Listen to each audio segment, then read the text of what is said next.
you. Excuse me. Yes. Before you start, could you identify yourselves again? Yeah, that also, we were kind of at a loss for how to begin, so that's a good way to begin. My name is Adam Langer. I am the executive editor of The Forward and the author of a number of novels, including a novel called Cyclorama, which has an Anne Frank thing going on.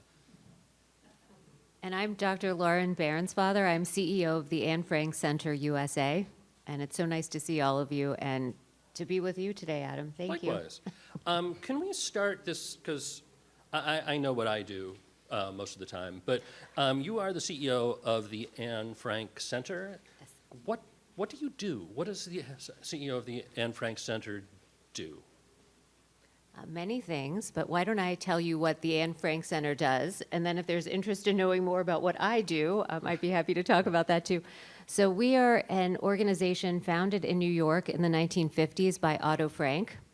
He knew that in order to rebuild and reopen the Anne Frank House in Amsterdam, he would need the support of people in the United States. So that's the origin of our organization. And now in 2024, our mission is to educate mostly grades 4 through 12 about Anne Frank's story, about the Holocaust. And now that I'm part of the organization, we are teaching a lot more about anti-Semitism, because that's one of my areas of expertise. So we have theatrical productions that are performed for schools and communities around the country. And in New York, we have a New York-only program where we send teaching artists into schools once a week for 6 to 10 weeks, and that's in grades 4 through 10. So those are our major programs, and we used to have a physical space here. Some of you may have been to our museum here when it was open. We closed that at the beginning of the pandemic, and now we operate wherever we live. So I'm not based in New York, but I love to be here when I can get here. And all of our programs go out to schools, rather than thinking that people will come to us. I just wanted to ask one quick question about what you just said, which was that Otto Frank came to America because he needed funds to open the Anne Frank House. Was there a time when it was dormant, when it was just abandoned? What was going on between at that time when he was raising money for it? It was really the building was in a state of disrepair, and he recognized the importance of that space and that people would want to come and visit. The diary had already been published, translated, and so he knew, and he had connections in the United States. So this first iteration of our organization included Eleanor Roosevelt as the chair of the committee that ran the organization. Really prominent and important people were involved. And with the funds that he raised here and in other places, they were able to do the repairs and the restoration of the space. It's interesting you mentioned Eleanor Roosevelt, because Eleanor Roosevelt's one of the main reasons why the Diary of a Young Girl, Anne Frank's book, took off the way that it did, because she had a syndicated newspaper column, and this is one of the things I discovered when I was writing the podcast, Playing Anne Frank, was that she was the first person to actually write about it in the American press before all the reviews came out, before Meyer Levin wrote about it for the New York Times twice. It was Eleanor Roosevelt who kind of put it on the map. I think that's an incredible history, and obviously the United States has played a really important role in building the prominence of the book and keeping its prominence. Right now, most students in the United States will read some version of the diary, whether it's the diary itself or the play or the illustrated version that came out in 2018. So it's still a large part of the experience of young people in the United States. And actually, I wanted to ask you about that 2018 version, which has come in for quite a bit of controversy over the number of years, because we hear stories about versions of Diary Anne Frank being banned, some district in Texas not wanting to have that particular version of the book in the libraries. How much of your work deals with that, or trying to address those sorts of issues that are happening in 21st century America? I mean, I have to say that that has not been so much of my work. Our work is to get into schools and work with schools in Texas and in other places, whether or not some districts are opposed to the illustrated version of the book, but we're following that. And we're following efforts to ban books anywhere, because of course we think that people should be able to access books. and that young people should be able to read books that were written by people who are the same age, that it has a special power. And the censorship of Anne Frank's story, I mean, it's not new. Earlier versions of the diary were missing certain parts, and Otto Frank did that intentionally. But we're in favor of access to books. And so I'm following it to the extent that I want to know what are the reasons and the why and what are the arguments that are being made, but it doesn't slow us down or stop us from doing the work that we do. And what are the sort of arguments that you're hearing? Are these just overzealous school board people in this or that district throughout America? I mean, and I would also emphasize that this is fairly isolated. It is not as if there are nationwide attempts to ban the diary. It's just here or there you hear a story about a particular school board or a particular district. That's my impression of it anyway. The illustrated version has been really the focus of a lot of the efforts to ban the book. And I don't know how many of you in the audience have read the illustrated version. Can I see maybe a show of hands? Okay, so someone in the room has read it. I mean, I highly recommend it. It's beautiful. And I think, two things are going on here, and this is my opinion. One is that there's a resistance to teaching serious history through graphic novels. And this is something that I know firsthand. I was previously the executive director of the Holocaust Center of Pittsburgh, which puts out comic books that are stories of survivors. And so I experienced the objections to that when we were producing that. So there is a general feeling among some people that a graphic novel cannot be about a serious subject. So, that's one thing I'll say about it. The other thing is that within the graphic adaptation, there's a depiction of the passages of the diary where Anne wrote about her friend in a way that was curious, and curious about her body. So some groups that are targeting books that have perceived LGBTQ content have looked at that illustrated version of the diary and said that it too should be banned. Yeah, I'm interested in asking about, you've only been at the Anne Frank Center for a year and a half now? Yeah, But your career is Holocaust education, that is your background. And I'm wondering, well, one of the things that I found interesting when I was researching the theatrical production of the Diary of Anne Frank was that before there was like a major and a area of study called Holocaust education, there was the play of the Diary of Anne Frank, which functioned as an early form of Holocaust education in America. That was, in essence, the beginning of Holocaust education in America was the theatrical production that went through all these cities throughout the country.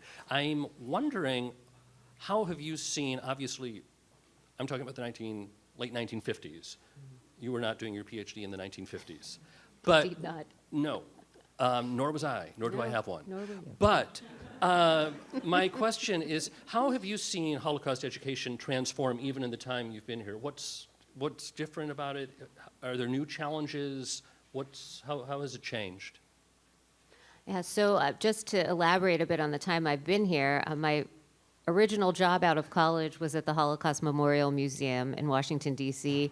I was part of the photo research that went into the original exhibit here at the Museum of Jewish Heritage, which opened in '97. So that's how long I've been involved with this work. And there has been an evolution for sure.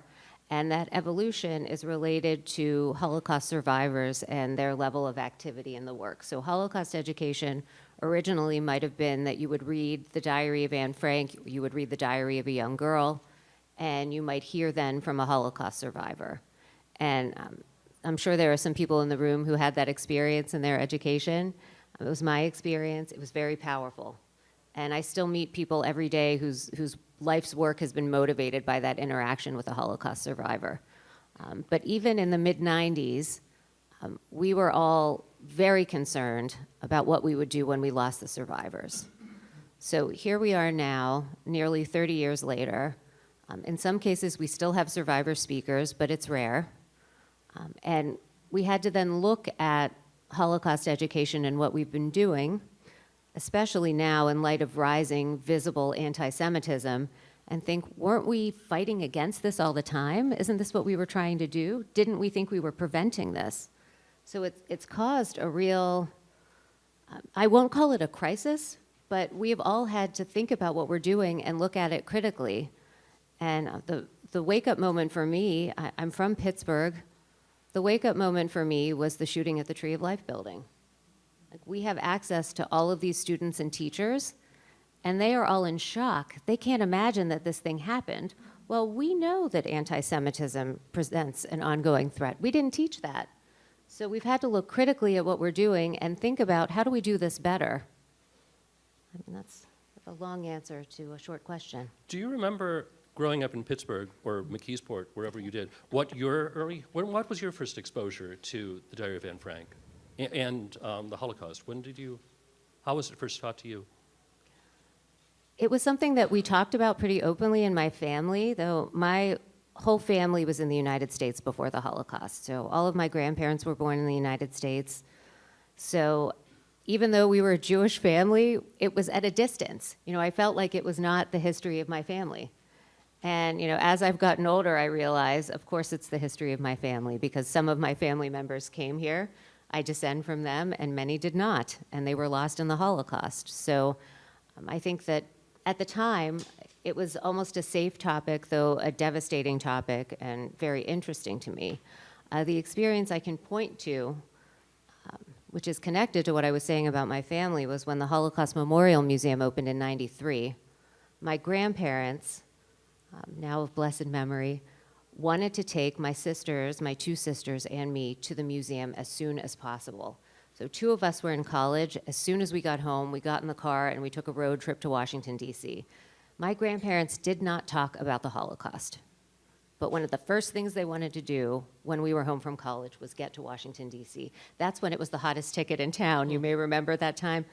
And so it was so important to them that we know that history. And I was so absorbed in that museum, they had to pull me out after 4 hours. So that is really the formative experience of learning about the Holocaust that set me on my path. Yeah, I think I had a similar experience to yours growing up, in that the Holocaust was something that was not discussed. I was told that none of our family had died in the Holocaust. It took me many years later and finding various letters to find out that this was not a true story that I had been told. And Holocaust education growing up outside of Chicago wasn't so much the Diary of Anne Frank as watching the Holocaust miniseries with Meryl Streep and Michael Moriarty, and then hearing a lecture by, I forget his name, an actor who was in Hogan's Heroes, who used to lecture in high school. Robert Clary, exactly, yeah, correct. And so different people come to this through wildly different, but come away with the same sort of devotion to the topic.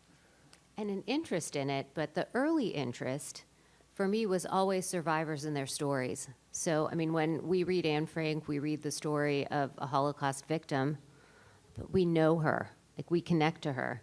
And it was the same for me in meeting Holocaust survivors and hearing their stories. Then it was personal to me. I understood it. I loved them. I must be one of the luckiest people, because I knew hundreds and hundreds of Holocaust survivors over the years. And that's why. And now I think increasingly when people are studying the Holocaust, they want to understand the human behavior that made it possible. And what do we learn from it that might make it possible for us to stop it when we see it? And that's one way that the field has changed, from being really like a devotion to the memories of the victims and our love for the survivors, to thinking about the behavior of the perpetrator, the complicit, the bystander. Can we talk a little bit about how your job, or the way you perceive Holocaust education, has changed since October 7th, 2023? Can we talk a little bit about that, if that's something you're willing to talk about? Yeah, I mean, I can talk about that. We're all living it, aren't we? I mean, I'm looking around the room. I mean, what we have found is, first I'll say that only one time did we have an objection to bringing one of our theatrical performances to a school, because then they would also have to bring a Palestinian experience. That happened once. So it hasn't been a frontline issue that we're dealing with all the time, but we are dealing with a triumph of propaganda. One thing that Holocaust educators have done all these years is try to get people to recognize propaganda and understand the dangers of it. But we're living in a time when a lot of people are believing propaganda and acting on it. So that was the first response I had, and that was my thought on October 8th of 2023. I couldn't believe it. I couldn't believe the dehumanization of Jews that we saw already on October 8th. And since then, I have really wanted to do education about Jewish history and education about the history of anti-Semitism, and the board of the Anne Frank Center USA was supportive of that. So to my deep satisfaction and also just fulfilling a need I have, I am a historian, I have this knowledge, and I get to share it as part of the Anne Frank Center USA. I had one question early on. Someone asked me, is this within the scope of the Anne Frank Center USA? And I said, why was Anne Frank hiding?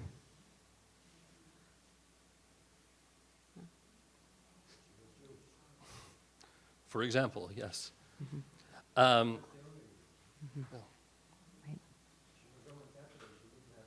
That's right. That's right. That was my argument for teaching about all of these things, that there have been efforts to universalize the story. This is part of your podcast, and I want to talk a little bit more about that too. Efforts to universalize the story and even limit the Jewishness of the story. But if you read the diary itself, a lot of it is about Anne Frank's Jewishness, and it's very important to me that that is always part of the story. Well, I mean, that was one of the... I'm sorry? Can you speak up a little bit? They want to universalize the Holocaust in this museum as well. Because they do have events that I don't believe should have any place in the Jewish Holocaust. Okay.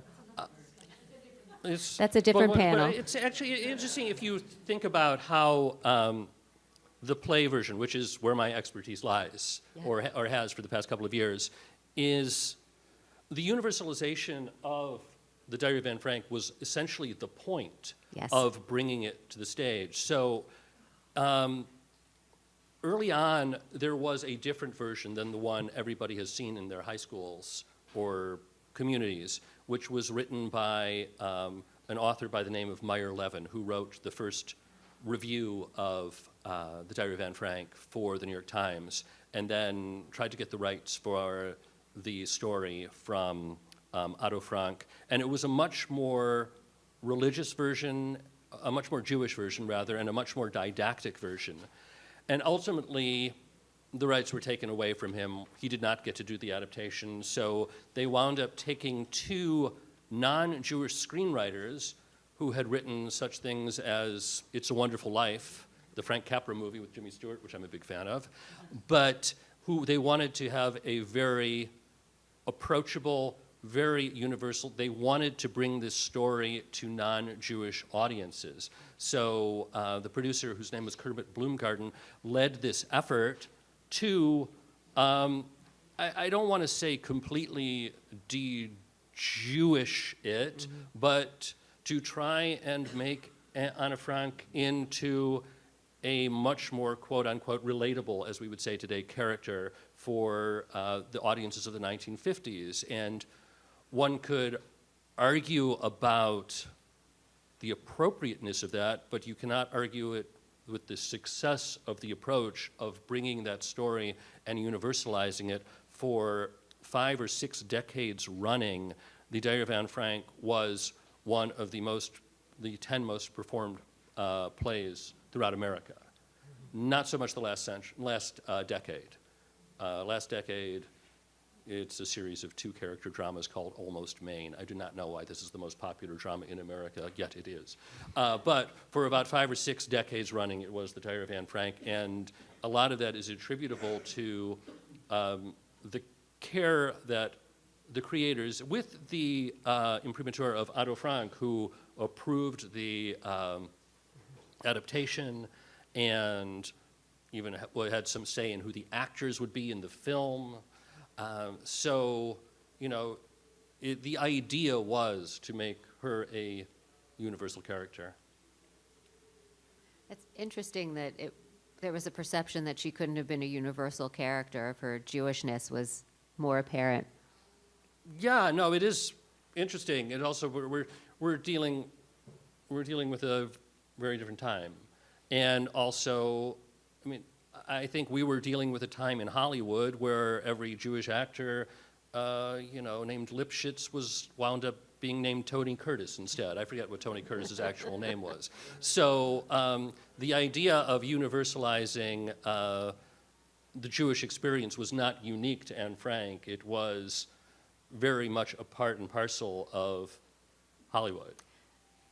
And to me, part of the story of Jewish assimilation in the United States, which is outside of our subject, but I mean, changing names, changing hair color, whatever you had to do. And I think that's part of the reason that we don't know our own history. Yep. Like your family's version of we didn't lose anyone in the Holocaust. What we're seeing now with the perception of Jews as a certain look, a certain place, a certain language, all of the go back to Poland that we've heard since October 7th, 2023. I mean, my response is let's talk about Jewish diversity. Let's understand the global Jewish experience, which is certainly not one thing. And even Jewish people of certain generations have lost that context or never learned it in the first place. So how optimistic are you in your job of bringing this back, having Anne Frank's story resonate, fighting against what you call the propaganda that's out there? Are you hopeful? I mean, optimistic? What are you seeing that gives you cause for optimism or the opposite of that? So it may be a character flaw, but I'm always optimistic. I think that in this work, it really helps you to be optimistic and, as I've said in the past, irrationally optimistic sometimes, because the work is huge. We'll never finish it. But there are a lot of really good people who are committed to making sure that the history of the Holocaust is not diluted, that Jewish history is taught and known, that we're able to make connections. And this gets me back to Otto Frank. Part of the reason that he would have supported a more universal message was that he really believed in young people. He believed that young people could connect across difference.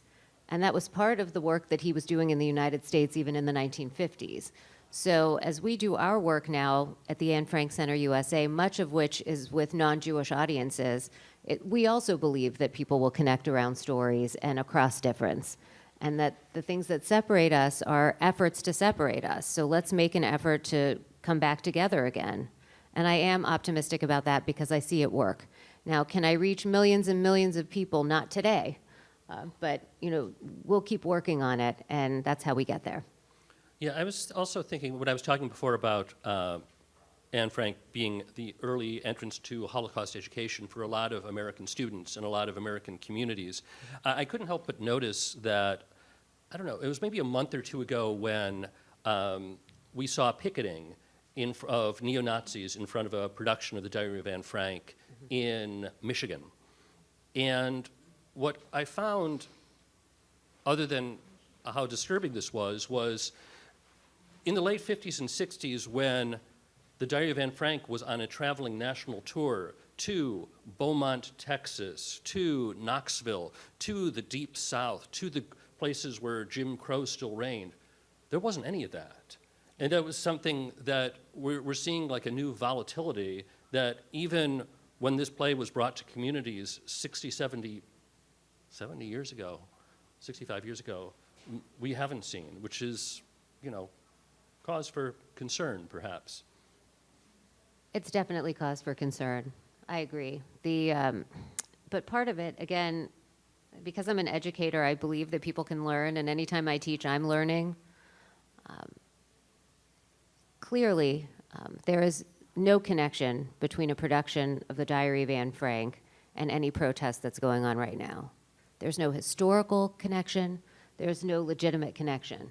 So what are people learning that they think there's a reason to picket outside of Anne Frank? And now the point that it was neo-Nazis, this is a kind of anti-Semitic hate that we know very well.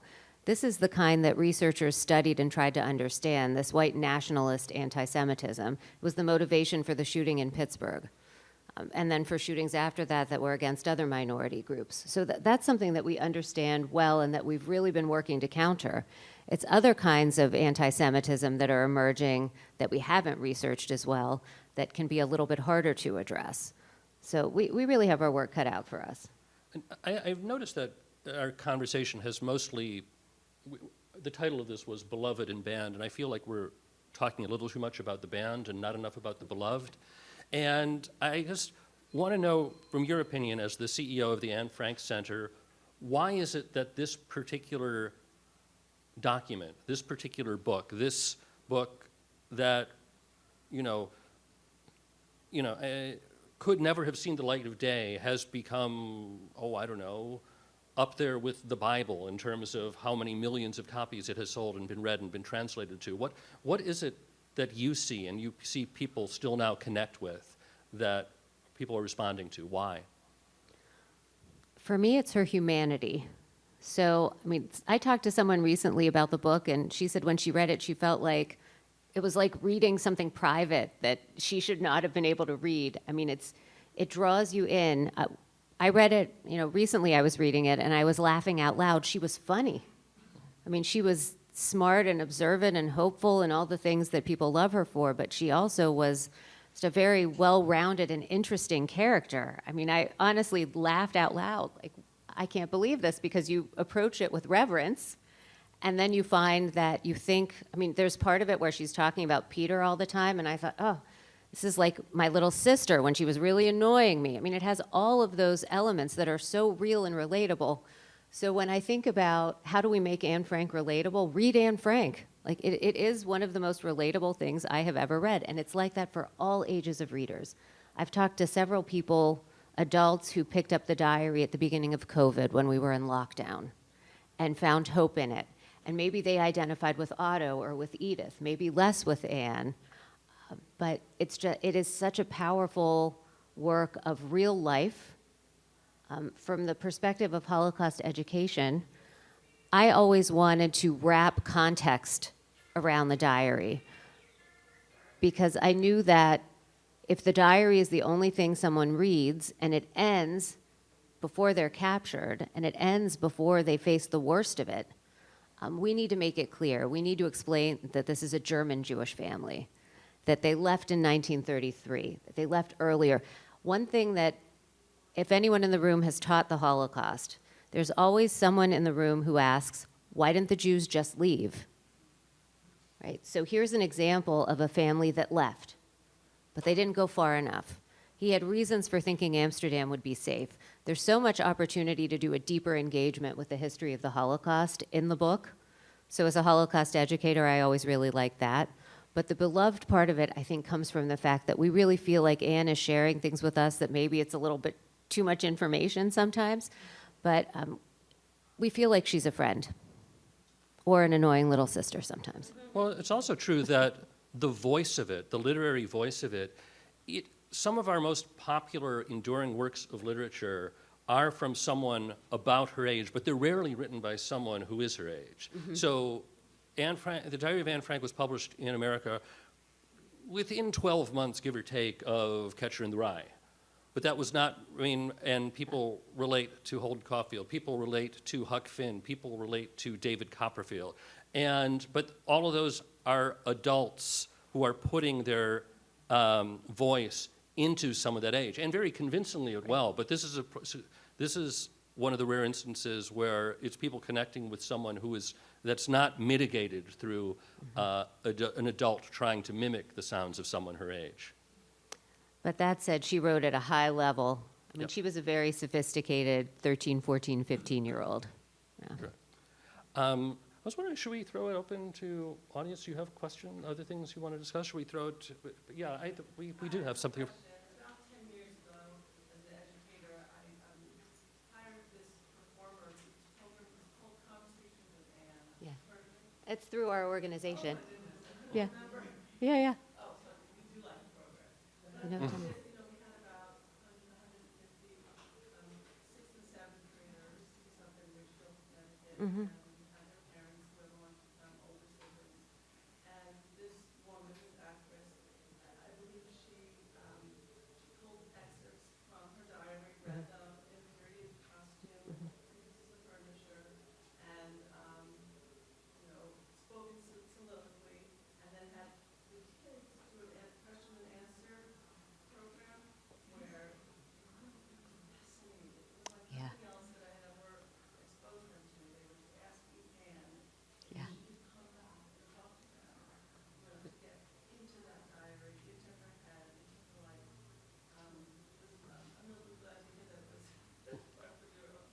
I'm glad to hear that you had a positive experience with it. I was sitting here like, what happened? So this one of our yeah one of our yes. So it was a comment really about a production that comes from the Anne Frank Center USA. Not a plant in the audience, but I thank you very much. One of our productions is called Conversations with Anne, and we do it for really grades 4 through 8, and it's selections from the diary, an actress in costume as Anne, and then she stays in character after the performance and answers questions as Anne Frank. And we always have an educator there too, so the educator can kind of steer. If we got a question about 2024, there's an educator to kind of steer things back. But the actor can also say, I wasn't there, you know, this, whatever they say. But it is, I'm glad to hear that. And when I've seen it, it's also been very powerful, and students respond really well.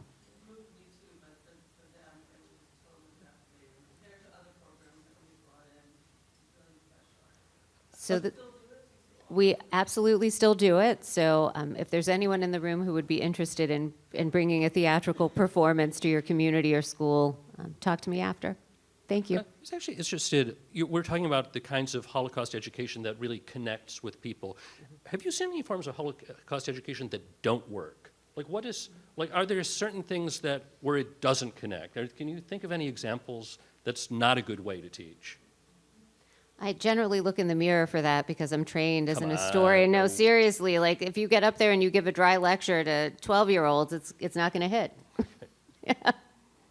Yeah, so I had to think about what's a different way of approaching that's, you know, we were trained to be the sage on the stage. That's not going to work for 12-year-olds. Yeah.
So the first question was about Anne Frank as a female writing and her heroism and how those are traits usually associated with men and boys.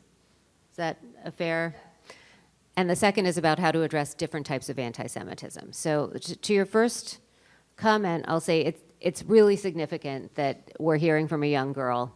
But one thing that happens that I see is that people think of Anne Frank as a woman and as an adult, or they think of her as a little girl. And so sometimes she's infantilized, sometimes she's made older than she is. And from where I'm sitting, I want Anne Frank to be exactly who she was, exactly the age she was when she was writing about it, and to respect that about her, and not use her memory for some other reason, which a lot of people also do. As far as the different types of anti-Semitism, we can say it's really one anti-Semitism. And my approach is to educate, teach about Jewish history, teach about Jewish diversity, teach about our exile and forced migration experience, and just complicate people's understanding of who Jews are and where we come from and what we've experienced. And when I have a chance to do that, it works, but one frustration I have is that often the anti-Semitism comes out in a way that is so angry and emotional and impassioned, it's very hard to speak logic and facts to that. So I still don't have the answer, but I'm doing what I can. Yeah. I just wanted to add something to the discussion of gender, because what you said just kind of tipped something in my brain, which was one of the other hats that I wear as executive editor of The Forward. I edited a piece about 5 years ago, which I highly recommend that people read and check out, called Men Explain Anne Frank to Me, by our current opinion editor, Talia Zaks, who was focusing on the fact that there have been a lot of attempts to resurrect Anne Frank in different forms, whether it was Philip Roth in his book, The Ghostwriter, whether it was Shalom Auslander in his book, Hope, a Tragedy, whether it was Ari Folman, who wrote the graphic adaptation. There was another book called Annalise, and she interrogates the question of why Anne Frank's diary always seems to be interrogated, mitigated through the experiences of men, and I'm going to shut up about it because I will become one of the people she's talking about, but I do recommend that article. So, yeah. How do you think Holocaust education should differ between Jewish and non-Jewish audiences, and between observant Jews versus more secular? That's a really hard question. Did everyone hear that? How should Holocaust education differ between, you gave me a whole list, non-Jewish, Jewish, secular, religious? That's a challenge because people approach it in different ways, but I generally, when I'm out educating about the Holocaust, I really like to be in front of non-Jewish audiences. Because then, I'm often preaching to the choir when I'm with a Jewish audience. I want to talk to people who don't know the history or haven't thought about it in a certain way, and we can make progress. As far as secular and religious, I feel like that's an even bigger question because different people pursue it in a different way. When I was at the Holocaust Center of Pittsburgh, which is when I was much more active with young people, we worked with groups across the religious spectrum of the Jewish community and just respected the different practices in certain places.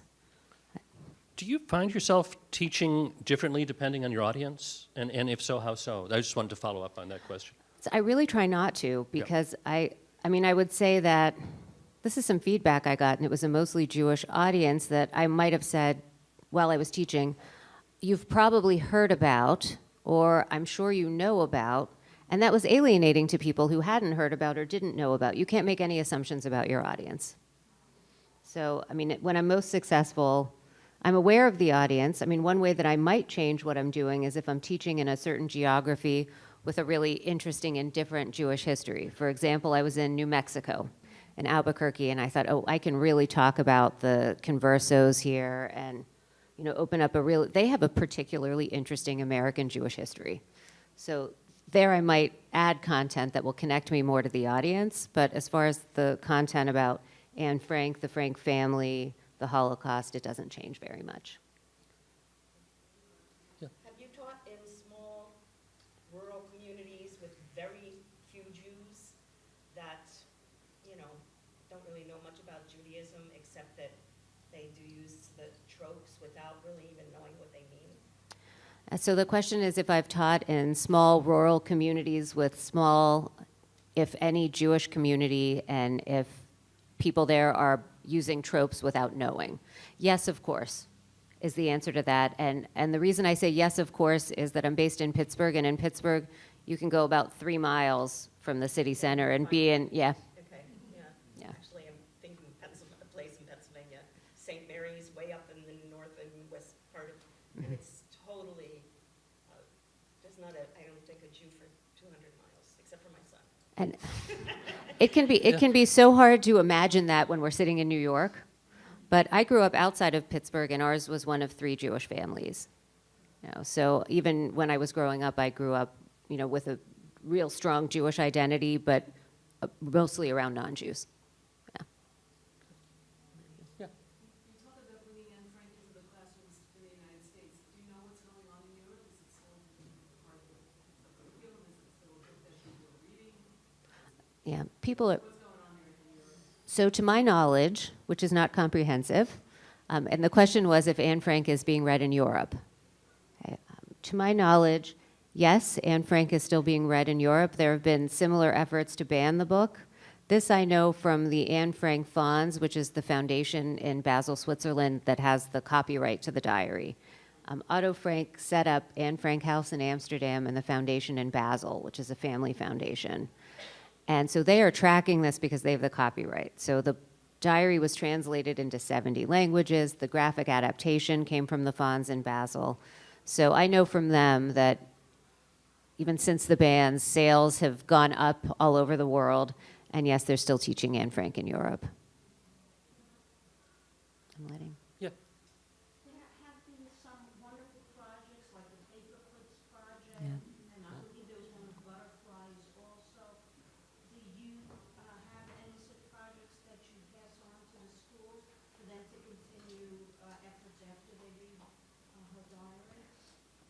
So the comment was that there have been excellent projects like the paper clips and butterflies, and ask if we do anything like that after we do a program at a school. We're working on establishing a peer-to-peer education program after the workshop. We have not recommended the butterflies. The paper clips really haven't spread around the country, but the butterfly project that comes out of San Diego has been all over the world. Now, you've planted a seed. I'll be thinking about that. We don't do that now, but very interesting.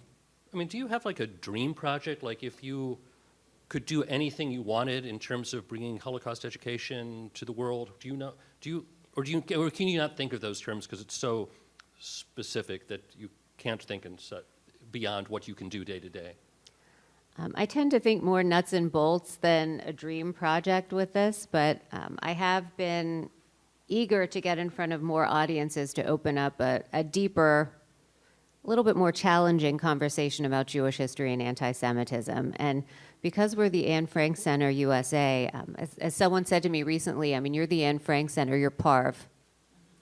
So we have this option to get into places and people feel like we are a safe Holocaust topic.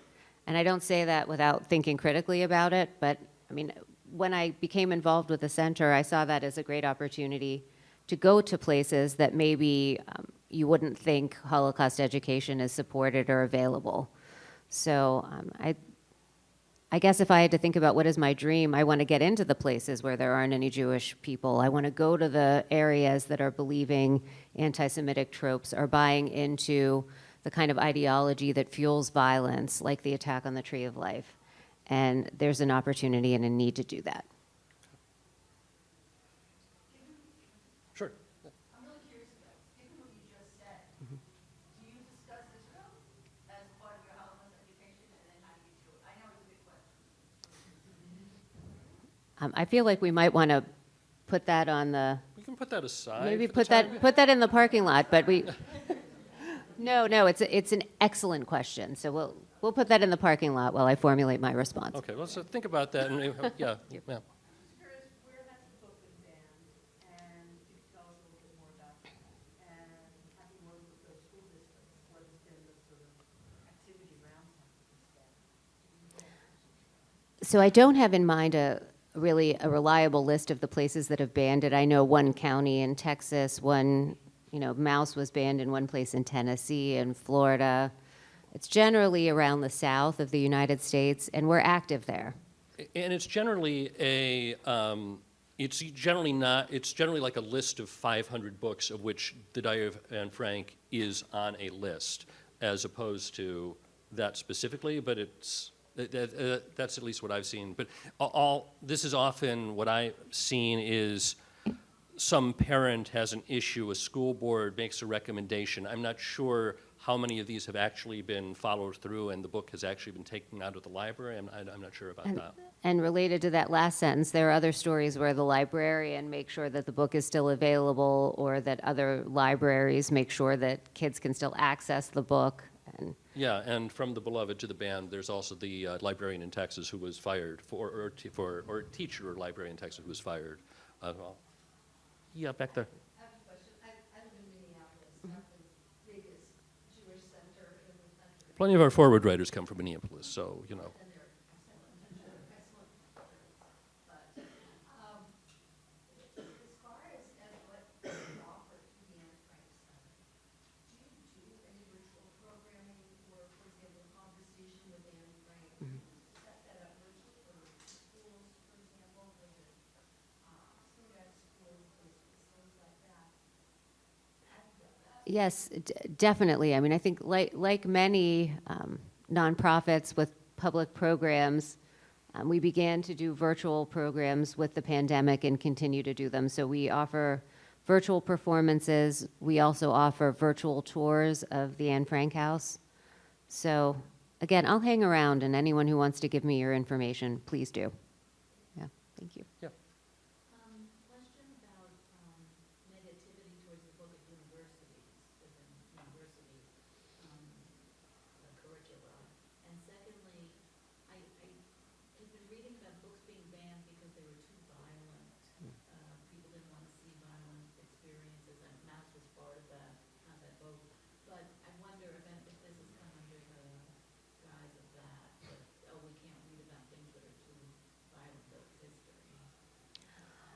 So can you tell me more about the response at universities that you're referring to? I'm wondering, because of current anti-Semitism and issues that describe what's Zionist versus what's Jewish, I have a son that's just post-university, and he's surrounded by all kinds of questioning.